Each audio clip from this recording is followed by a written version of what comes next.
news? Well,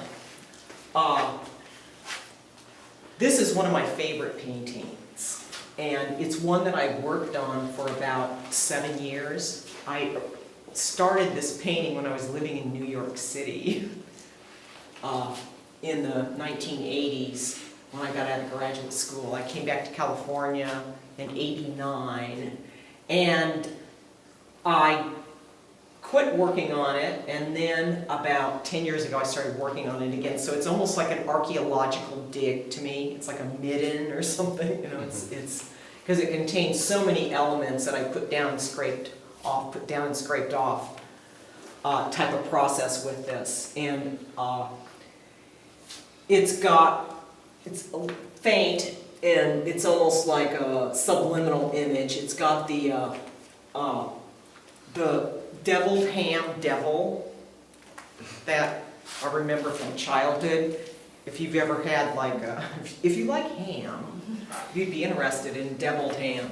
It comes in these little tins that are wrapped in paper with this really nice fluting on top, and then printed is the red devil himself, and he has a big smile on his face. He's happy, happy, happy. His tail's up in the air, this beautiful little arrow, and he has a trident, which I particularly liked. And I was served this on a regular basis as a child, and my mother was very Catholic, and I found it curious that she would serve me something with a devil on it. So I developed a fascination with that form. And other things from my childhood is the butterfly chair armature, where I was born in Burbank and grew up in that East San Fernando, Glendale area. And it was such especially in the winter, my mother would take the canvas covers off of them and only put them out, when the weather was nice. And I remember like sitting as a child and you're just fascinated with the shapes of these things. And so it's got some imagery in it that relates back to my childhood, and it's got some shapes that are like old-fashioned TV screens. Remember the old-fashioned TV screens, everybody? They're so quaint, aren't they? They're like vinyl records and that kind of thing. The letters on it really mean a lot of things. I've always been interested in typography, and I've always been interested in the typography that gangs use. And they love that old English style of typography, which I find real curious, because most of the gangs that I've been familiar with are Southern California ones, and I don't know any people who are in Asian gangs, although a few of my students I'm sure were, but mostly Hispanic, Mexican gangs.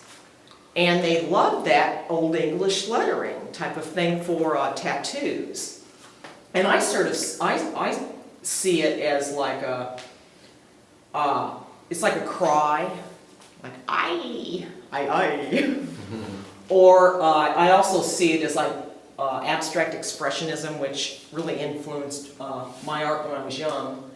And I just sort of like the shape of the letter. It's sort of like with these little serifs coming off the top, like horns, or someone flinging their head back, or a real animated thing.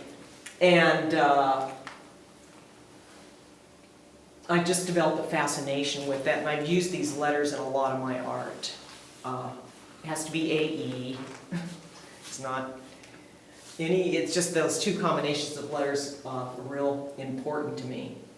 A lot of people ask me about what I paint on, because it's slightly unusual in that I paint on aluminum lithography plates, which I've salvaged through the years from industrial middens and that kind of thing.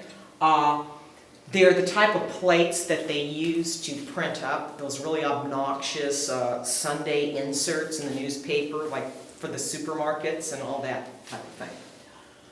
And I like them because they have a tooth on them. All lithography plates have a tooth, so because I use oil paint, I don't have to prime to use them.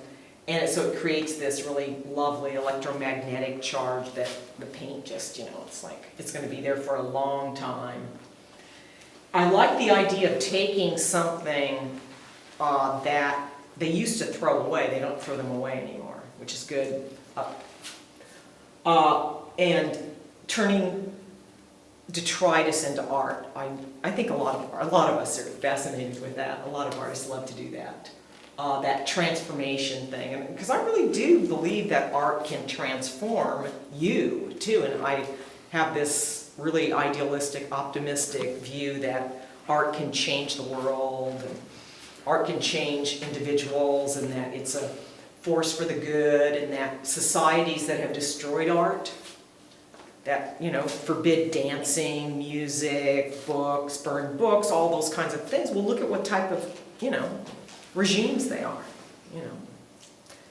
In our own lifetimes, we've seen so much of that go on, and they're like, basically, it's a form of insanity not to have, art of any kind in your life.